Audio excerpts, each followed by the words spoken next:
ഇപ്പോൾ തെരഞ്ഞെടുപ്പ് കാലമാണ്. ആ അവസരം മുതലെടുക്കുക തന്നെയാണ് പിണറായി സർക്കാർ ചെയ്യുന്നത്. കാരണം അധികാരത്തിലേറിയ ആ സമയം തൊട്ട് കുറേ പദ്ധതികൾ പ്രഖ്യാപിക്കുന്നു എന്നല്ലാതെ അതൊന്നും തന്നെ പൂർത്തീകരിക്കാൻ പിണറായി സർക്കാരിന് കഴിഞ്ഞിട്ടില്ല. ഒപ്പം സാമ്പത്തിക പ്രതിസന്ധിയുടെ പേര് പറഞ്ഞുകൊണ്ട് ഈ വർഷം അവസാനിക്കാൻ, ഈ സാമ്പത്തിക വർഷം തന്നെ അവസാനിക്കാനിരിക്കെ ഒരു പണികളും പൂർത്തിയാകാതെ കൊണ്ടുപോകാനാണ് ഈ സർക്കാരിൻ്റെ തീരുമാനം. ജനങ്ങളെ ദ്രോഹിക്കുന്ന ഒരു നിലപാട് കൂടെ തന്നെയല്ലേ പിണറായി സർക്കാർ എടുക്കുന്നതും.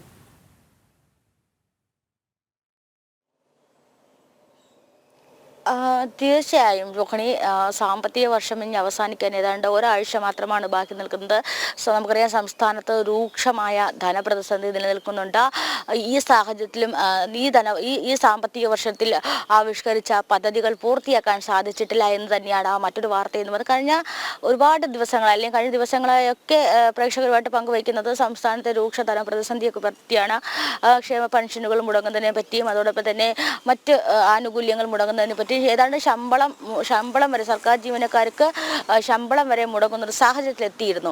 അപ്പോൾ അതിന് ആ സാഹചര്യത്തിൽ നിന്നുകൊണ്ട് തന്നെയാണ് ഇപ്പോൾ ആവിഷ്കരിച്ച പദ്ധതികൾ പൂർത്തിയാക്കാൻ സാധിച്ചില്ല എന്നൊരു വാർത്തയും കൂടി പങ്കുവെക്കേണ്ടി വരുന്നത്. ഏതാണ്ട് 8,258 കോടി രൂപയുടെ തദ്ദേശ പദ്ധതികളിൽ 50% പോലും പൂർത്തിയാക്കാൻ സംസ്ഥാന വകുപ്പ് അല്ലെങ്കിൽ സംസ്ഥാന സർക്കാരിന് സാധിച്ചിട്ടില്ല. അതോടൊപ്പം തന്നെ 1,851 കോടി രൂപ തദ്ദേശ വകുപ്പുകൾക്ക്, തദ്ദേശ സ്വയംഭരണ വകുപ്പിന് അവസാനഘട്ട പദ്ധതി നടത്തിപ്പുകൾക്കായിട്ട് നൽകിയിരുന്നെങ്കിലും ഈ തുകയും പോലും ഒരു പക്ഷേ ഈ ഒരാഴ്ചയ്ക്കുള്ളിൽ ബാങ്ക് അല്ലെങ്കിൽ ട്രഷറിയിൽ നിന്ന് മാറി ഈ പദ്ധതികൾ നടപ്പിലാക്കാൻ സാധിക്കില്ല എന്ന് വേണം മനസ്സിലാക്കാൻ. കഴിഞ്ഞ സാമ്പത്തിക വർഷത്തിൽ ഏതാണ്ട് 22,112 കോടി രൂപയുടെ പദ്ധതികളായിരുന്നു പ്രഖ്യാപിച്ചിരുന്നത്. അതിൽ 8,259 കോടി രൂപയുടെയും കേന്ദ്ര ആവിഷ്കൃത പദ്ധതികളായിരുന്നു.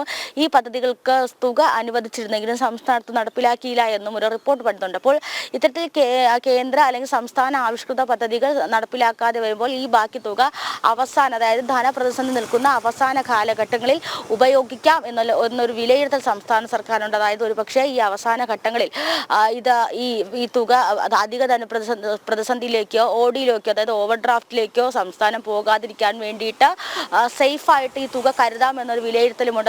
അതുകൊണ്ട് തന്നെ ഈ ഒരാഴ്ച സംസ്ഥാനത്തിന്റെ നിത്യചെലവിന് വലിയ മുട്ടുവരില്ല എന്ന് വേണം മനസ്സിലാക്കേണ്ടത്. അതായത് ഈ പദ്ധതി ആവിഷ്കൃത തുക സംസ്ഥാനം വകമാറ്റിയിട്ടുണ്ട്. ഈ തുക പല മേഖലകളിൽ നിന്നും കളക്ട് ചെയ്തതിനു ശേഷം ഈ തുക കൊണ്ട് അടുത്ത ഒരാഴ്ച അല്ലെങ്കിൽ ഈ വരുന്ന ഒരാഴ്ച സംസ്ഥാനത്തെ നിത്യചെലവുകൾ നടത്താൻ സാധിക്കും. 13,600 കോടി രൂപ കേന്ദ്രത്തിൽ നിന്നും കടമെടുക്കാൻ അനുമതി ഉണ്ടായിരുന്നെങ്കിലും ഈ കടം അധികമായി എടുത്തിരുന്നു. ഇനിയിപ്പോൾ ഇന്നോ നാളെയോ ബാക്കിയുള്ള 4,866 കോടി രൂപ കൂടെ ഈ ആർ ബിയുടെ നിർദ്ദേശത്തോടുകൂടി കടമെടുക്കുന്നുണ്ട്. പക്ഷേ ഈ തുക പോലും നിലവിലെ നിത്യചെലവുകൾക്കും അതോടൊപ്പം തന്നെ മറ്റാവശ്യങ്ങൾക്കും ഒക്കെ ആയിട്ട് മാത്രമേ ചിലവാകുകയുള്ളൂ. അപ്പോൾ ഞാൻ നേരത്തെ സൂചിപ്പിച്ചതുപോലെ തന്നെ സാമൂഹ്യക്ഷേമ പെൻഷനുകൾ, 7 മാസത്തെ സാമൂഹ്യ സുരക്ഷാ പെൻഷനുകളൊക്കെ മുടങ്ങിക്കിടക്കുകയാണ്. അതിൽ 3 മാസത്തെ പെൻഷനുകൾ മാത്രമാണ് നിലവിൽ കൊടുക്കാനായിട്ട് അനുമതിയുള്ളത്. അതായത് അതിന് തന്നെ ഏതാണ്ട് 2,100 കോടിയിലധികം രൂപ ഈ 3 മാസത്തെ പെൻഷൻ കൊടുക്കാനായിട്ട് മാത്രം ചിലവ് വരും. അപ്പോൾ ആ ചിലവ്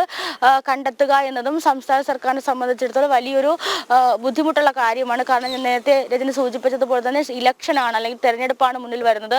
അപ്പോൾ സംസ്ഥാന സർക്കാരിൻ്റെ പ്രകടന പത്രികയിൽ എക്കാലവും ഉണ്ടായിരുന്നതാണ് സാമൂഹ്യ സുരക്ഷാ പെൻഷനുകൾ മുടങ്ങില്ല എന്ന്. ഈ പെൻഷനുകൾ ഏതാണ്ട് 3 മാസത്തെ പെൻഷനെങ്കിലും കൊടുത്തുകൊണ്ട് വേണം മുന്നോട്ട് പോകാൻ, അല്ലെങ്കിൽ അത് വലിയ രീതിയിലുള്ള തിരിച്ചടിയൊക്കെ ഉണ്ട്. അപ്പോൾ ആ ഒരു സാഹചര്യത്തിൽ കൂടിയാണ് ഈ പദ്ധതികൾ വൈകിപ്പിച്ചുകൊണ്ട് ആ തുക ട്രഷറിയിലോട്ട് മാറ്റുന്നതും ഒരാഴ്ചത്തെ ചിലവുകൾക്കായിട്ട് മാറ്റുന്നതെന്ന് മനസ്സിലാക്കാം. അപ്പോൾ ഏതാണ്ട് 50% താഴെയാണ് പദ്ധതികൾ മുടങ്ങിക്കിടക്കുന്നത്. അപ്പോൾ അടുത്ത സാമ്പത്തിക വർഷത്തെ സംബന്ധിച്ചിടത്തോളം നിലവിൽ 22,112 കോടി രൂപയാണ് അനുവദിച്ചത്. അതോടൊപ്പം തന്നെ ഈ വർഷം ഏത് പദ്ധതി തുകയാണോ മുടങ്ങിക്കിടക്കുന്നത് ആ തുകയും കൂടി ചേർത്ത് വേണം ഒരുപക്ഷെ അടുത്ത സാമ്പത്തിക വർഷത്തിൽ പദ്ധതികൾക്കായി സംസ്ഥാനത്തെ വിവിധ പദ്ധതികൾക്കായി മാറ്റിവെക്കേണ്ടത്. എന്തായാലും അടുത്ത സാമ്പത്തിക വർഷത്തിലും തദൈവ തന്നെയാണ്, ഇതുപോലെ തന്നെ ഈ പദ്ധതികളൊക്കെ തന്നെ അവതാളത്തിലാകുമെന്നുള്ളൊരു കാര്യം ഉറപ്പ് തന്നെയാണ്. കാരണം ആ സൂചനകളൊക്കെ തന്നെ ഇപ്പം തന്നെ പിണറായി സർക്കാർ നൽകുന്നുണ്ട്.